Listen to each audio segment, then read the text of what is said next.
Hey everybody, it's been a while since we posted anything, and we are here at our property getting some stuff done. Chris is in Arizona still at his class training for HVAC, and I just wanted to take a minute to talk to you guys. We're walking around here and getting a little bit done while it's nice and cool, and while it's not so hot. Last time we were here, it was really hot, and then it got in the high 90s, and it was just too much that we couldn't handle being here. It was way too hot, and it made me feel really bad, so we kind of took some time off. But I want to talk to you guys about something that's really personal. So a lot of you guys know that I struggle with chronic illness. I have fibromyalgia, and I have a autoimmune disease called sarcoidosis. And I had some traumatic events that happened in 2010 and early 2011. And, you know, during that time, I went through a major depressive episode. It was pretty significant because, you know, I lost my husband and my parents and my grandma all within 6 months of each other. And that was a really hard time. Soon after that happened is when me and my husband got saved. My now husband, Chris, you know, I met him right after that, right after my parents died, and we found the Lord together. And, you know, I went about 3 or 4 years after we got saved without really having to battle with depression or any of that stuff. But when I got sick with sarcoidosis and then fibromyalgia happened, I started battling it again. It's been a big fight for the last 3 years because, you know, it's kind of one of those taboo things in the Christian world. I don't know why. I guess in regular life too it is. It's just one of those things that people don't talk about a lot. And it's a difficult struggle. It's a difficult thing to deal with. And if you're dealing with that, you know, like being sick, it makes it worse. It makes depression worse because, you know, you're kind of grieving what you've lost. You're grieving that old life and your old self and your old health.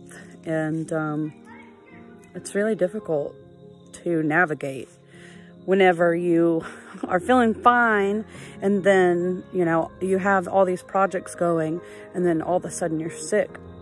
That does something to you. It does something to your mental health, and, you know, it's a difficult thing to struggle with.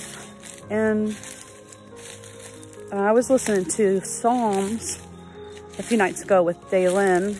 We were listening to it on our audio Bible, and when we were listening to it, you know, Daylin just, she noticed how he's saying, oh, you know, oh soul, why are you downcast? And this kind of thing. And he was kind of talking depressively, like, what are you doing? Everything's horrible. God, where are you? And then in the next breath, oh God, you're so great and you're so wonderful. And she asked me about it. I said, well, you know, doesn't that sound kind of like depression? It's kind of like a struggle within yourself of what's happening in my life, what's happening here. Things aren't looking good, or things don't feel so good.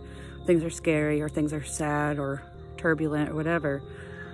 But at the same moment, he was encouraging himself in the Lord. And I've really learned that lesson over the last couple of years. Like, sometimes things just feel kind of rough, but you have to encourage yourself about who God is and what the truth of it is. I guess what I'm saying is, we all have our trials. We all have our struggles. We all have, you know, things come against us and life circumstances, and we have joys, we have ups and downs.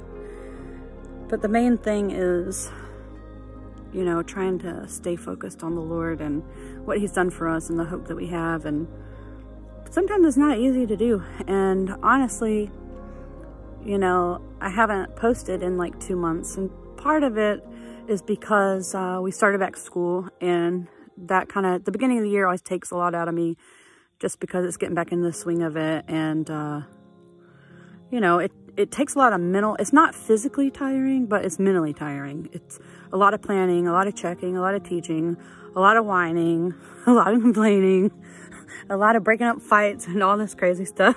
You know, I don't pretend to be a perfect parent or that we have a perfect family at all. I'm always out there. I've always been totally open with everybody. And so I wanted to share this struggle too. You know, it wasn't just, a lot of people asked, hey, what's up with the videos? And I told them, you know,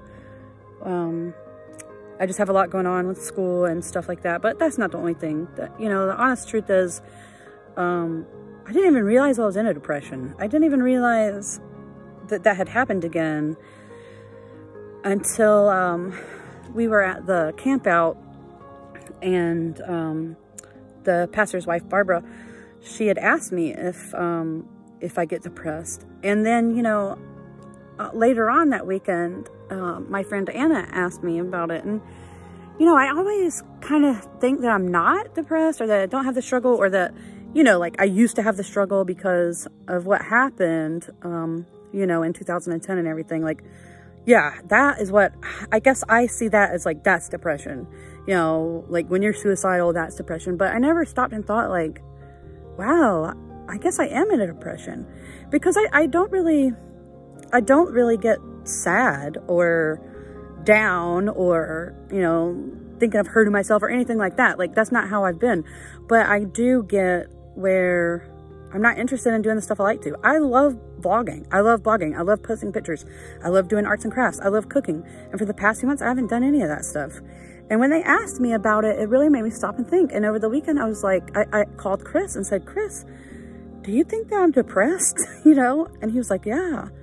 And, you know, I was asking him, but I don't feel sad. I'm not sad or anything. I don't have anything that's making me upset. There's no rhyme or reason to it. It's just one day I wake up and I don't want to do the things that I love to do.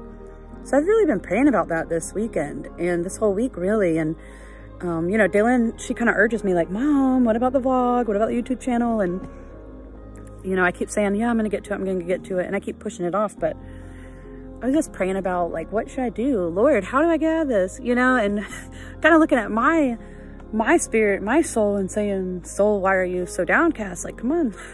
Well, you know, so I just decided one step that I'm going to do is when I wake up in the morning, I'm going to tell myself, you like to cook, and you like to do art, and you like to post videos. And so whether I feel like doing that or not, I'm going to try my hardest just to do it. And I'll see if maybe that helps with the depression part. I mean, something's got to help, right? I don't know. So that's what I'm going to do. That's my step. And post below if you have those problems. Like, what do you do? What do you do for it? And do you find yourself in the same situation where you don't even realize that that's what's going on? So let me know. Let me know what you guys go through. So we're headed back up. I got my comrade. I don't know. So I've been feeling better ever since the camp out. I don't know. It kind of just shakes off. And you wake up one day and you realize, wow, what happened the last couple of months? But I don't know, maybe some of you guys have never dealt with that before. Or maybe you are part of the people that kind of contribute to the stigma against people with mental health issues, or the stigma against Christians with mental health issues. You know, like, no, I'm not demon possessed because I struggle with depression. My whole family was killed. You know, like, that's not, it's a natural thing. We live in a fallen world. We live with disease and illness. And yes, God wants to heal. Yes, I believe he still does heal. And I have faith that he will heal, whether that's in this life or later, you know, in glory. I know that I will be healed one day, and I look forward to that. But if I'm not healed while I'm alive on this earth, that's okay with me too. because I know that he's in control and I love him and he's always faithful, and you know, he will use it, and he has used it. He's used a lot of the horrible things in my life to minister to other people. Sometimes we go through hard things so that we can help other people go through hard things. And if that's what this is all about, then I'm totally good with that. I want him to be able to use me. But at the same time, I know that I'm out of breath. We just walked up a big long hill. At the same time, I gotta do what I gotta do to try to help myself too.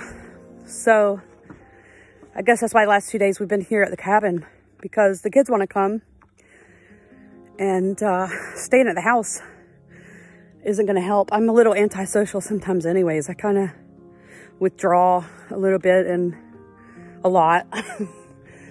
And